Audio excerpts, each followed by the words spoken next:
I don't know if you saw on social media, but I don't know if maybe you guys even talked about it, but there were photos from the White House Christmas party going around of all like the resistance libs that never speak a bad word of Joe Biden, hanging out, hanging with Hunter Biden, and like showing off how awesome it is they're hanging out with Hunter as if Hunter Biden's a celebrity. It's sick. It's as sick as MAGA. I'm sorry, it really is. But here's the thing though. Like this is one thing, one aspect that totally explains the Biden presidency. Like, these are their influencers. These are the people. Like when we talk about like, the right wing has their own, they have Joe Rogan and all these other, the whole Daily Wire, Ben Shapiro, Matt Walsh, super popular. Like. And people talk about, Dems really need the equivalent. Like, this would be who the Dems go with. Like these guys. But they don't. But none of those people show any kind of dissent. They're just basically paid influencers. Yeah, Rogan gets to say what he wants. Right. The Republicans are basically assured that he's going to come down on their side. But these people are all like shallow sycophants. Like Republicans, maybe. I mean, both parties are obviously completely out of touch. But Republicans hear from criticism from their influencers. Democrats do not hear criticism from the people they view as their influencers, their media people. In fact, I would say it's even worse because they don't just not hear criticism. They think what they're hearing from these influencers is the broader public's view of the issues. They are only hearing the positive. Like, imagine, like, you just have yes men surrounding you. Like, imagine you never heard a single criticism of something that you put out there into the world. And like the first time you like step out of your bubble, you hear it and it's like, oh, that guy must be, he must be an outlier. No way is that what people think. But it turns out, no, that's what the vast majority of people think. You've siloed yourself in a bubble and you only hear these wonderful things about yourself. That's what happened here with the Democrats. All they hear is from these influencers, the Democratic influencers, the social media posters, and all they say is good things. Not even like light criticism, not even constructive criticism. They don't dare to ever say that something the Biden administration did was even critical. Like you can't even critique it at all. It was perfect. It was wonderful. You just don't see that from those influencers on the right. They might want Trump to win 100%, and they might even blame everyone around Trump for the problems, but they still point out the problems. Dude, I remember these same Dem influencers. They would like defend what's her name? She's on MSNBC now. Jen Psaki, whatever her name is. Jen Psaki, yeah. Oh, she was a perfect speech, wonderful. Even the cogs in the machine of the Biden administration could do no wrong in their eyes. It was just incredible to see, and that's one of the things I think play a major role here. They might not mean anything to the broader public, these influencers, but they mean a hell of a lot to the Biden administration, at least. I mean, hell, look, they got invited to hang out with Hunter at the Christmas party. This is the advantage that Republicans have in populism, because everything that they get from a sort of working class or like lower than say 100K income perspective is gravy for them. Whereas the Democrats have it as part of their coalition, but it needs to be a disciplined part of their coalition that actually like performs the right way and doesn't ask for too much come election time. So like that's the asymmetry, and that should be an advantage to Democrats that they have working people in their coalition, but it's treated like how what percentage of Democratic candidates are professional class versus working class? Yeah, and it also exacerbated the problem with the economy and the perception of the economy, right? Like the fact that they were not hearing dissenting voices. Frankly, to self-scout, it affected my perception of Biden's age, where we got the debate and I was like, this is over, right? But I thought maybe it was a little overblown what was being discussed. No. It was being actually clamped down, because just a few more of these anecdotes, it blows my mind. These staffers issued a directive to some powerful lawmakers and allies seeking one-on-one time. The exchanges should be short and focused, according to people who received the message directly from White House aides. Ideally, the meetings would start later in the day, since Biden has never been at his best first thing in the morning. Never, sure. Some of the people said. His staff made these adjustments to limit potential missteps by Biden, the people said. If the president was having an off day, meetings could be scrapped altogether. on one such occasion in the spring of 2021, a national security official explained to another aide why a meeting needed to be rescheduled. He has good days and bad days, and today was a bad day, so we're going to address this tomorrow, the former aide recalled the official saying. The most powerful person on the planet. And then Spring of 2021, so plenty of time to say, I'm not running for a second term. Right, exactly. But they knew this in the primary in the first election, but he chose to cling to power.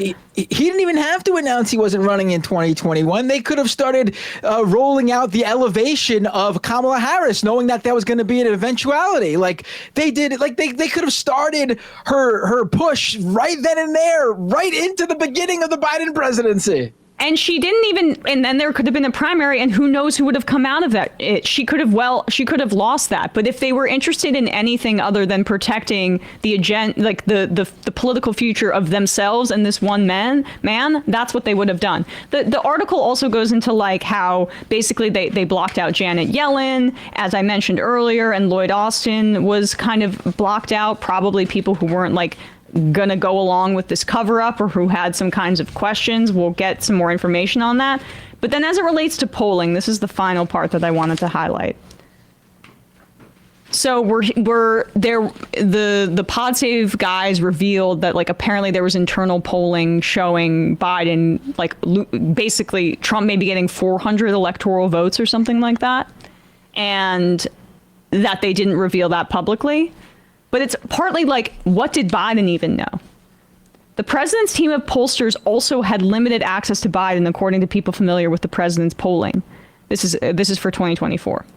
The key advisors had famously had the president's ear in most past White Houses. During the 2020 campaign, Biden had calls with John Anzalone, his pollster, during which the two had detailed conversations.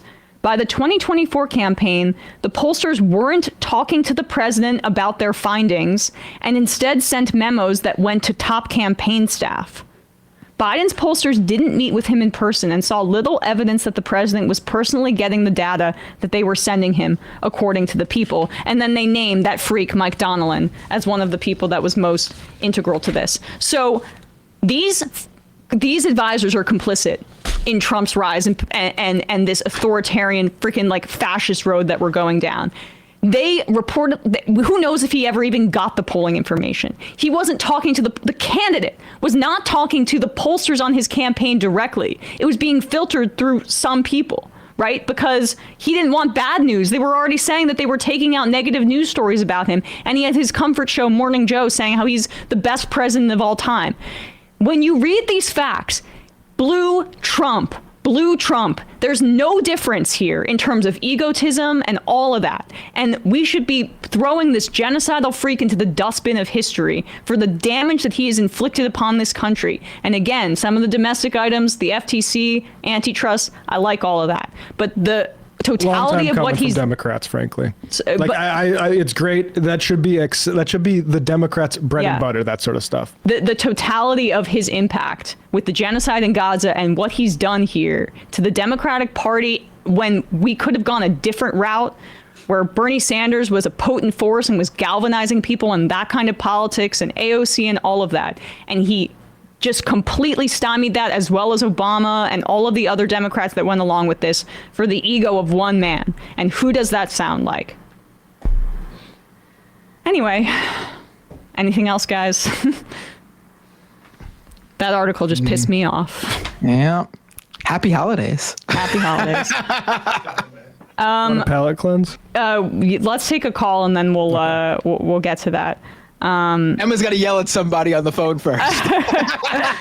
Calling from a 973 area code. I don't think I'll yell at you because I do love that area code. Where are you calling from? Hello? Hi, you are so far away. Yeah, you're off mic, I think. Sorry, let me go ahead and get into a private room and be Wait, if this Hey, we really can't hear you. Can you hear me now? Sorry. A little better, yeah. Sorry. I have my question. Sure. Who's this? Where are you calling from? So I'm from New Jersey, by the way. I know. I'm living in Newark right now. I'm Okay. I'm from Clark or South Plainfield. You know where that is? Sorry, you cut out. Say it again. I'm from Clark or South Plainfield. Yeah, South Plainfield, of course. So my question is basically, do you think? Sorry, I'm really nervous because I really like the show. Sorry. Okay. So basically, my mom has a kind of a similar thing to what you're describing, kind of with the Morning Joe crowd, where like she will say like she would be very pro like Black Lives Matter protests or something like that, but then immediately going into Joe Biden, she switched from being anti-Joe Biden to pro-Joe Biden just because the party was supporting it. And then very quickly after Joe Biden wasn't the candidate anymore, switched back to not really being super pro-Joe. And so I'm thinking, my question is mostly like, do you see within a lot of the Democratic Party a similar kind of cult that will literally just uncritically listen to the news and believe everything that they say, basically? I wouldn't go as far as to say it's a cult in the same way as Donald Trump. I think from an ego perspective, Biden is very similar to Donald Trump in that way, the way he talks about his family and his service and all that kind of thing. But, I do think that there's a generational divide in media consumption, and cable news has really broken a lot of card-carrying Democrats above the age of 50's brains. It was horrible when it came in, and everybody recognized it as such.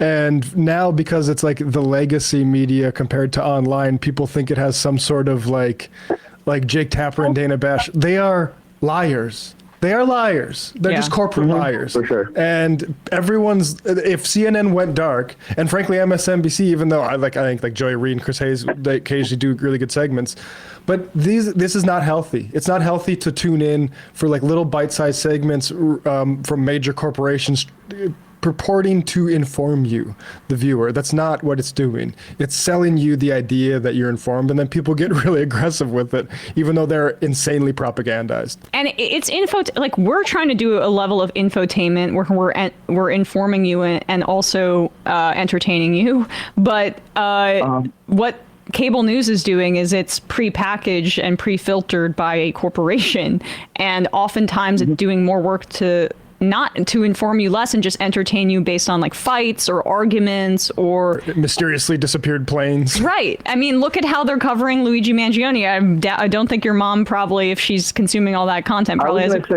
So that's a good example. I think she's okay with that because she is more working class. There you go. But on like for Gaza, for instance, right? Like anything that's alternative media that supports the mainstream media's viewpoint that Israel, has to be in this war. But it's unfortunate.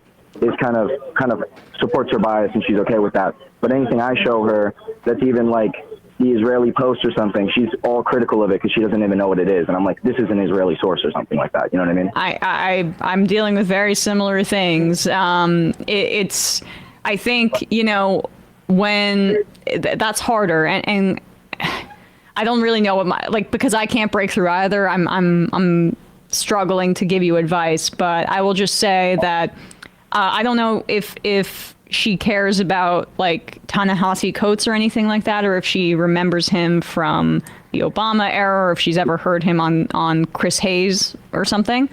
I don't know. I'm sorry, I don't know who that person is. He's a writer. He's a writer. So I would look up some of his appearances on cable news where he talks about the genocide in Gaza in particular. And you can also just send her the fact that Human Rights Watch just called it a genocide. That's a pretty unimpeachable source. So appreciate the call. And thank you so much. I just wanted to add my perspective because it was kind of similar to what you guys were talking about. And I love the show, and you guys do really good coverage on everything. Thanks so much. Really appreciate it. Really just happy to have been a caller. That's been crazy to me now. Thank you for calling. Thanks so much for calling. Basically, as Kendrick Lamar said, turn the TV off. Yeah. I can't speak to this caller's mom in particular, but my take is that I think a lot of people who maybe are more progressive on a lot of issues, their support for establishment Democrats and their views is basically they don't want Republicans to win, so they're willing to just go along for the ride if they think that's going to make Democrats win. Yeah, Biden 2020. Yep. Yeah, and it's also I think that's a great way to put it because it's more. I grew up in It's more about like alleviating their anxiety, and thinking about the Democrats in the critical way makes them anxious because they don't want Republicans to win, right? Yeah. But that's not a great way to. Even though the Democrats are acting more and more like Republicans from the ones that they probably originally hated when they became Democrats. Hey, folks, don't forget to hit the subscribe button and check out our daily show. We do it every day at 12 p.m. Eastern for about 2.5 hours. We even take phone calls. You should check that out.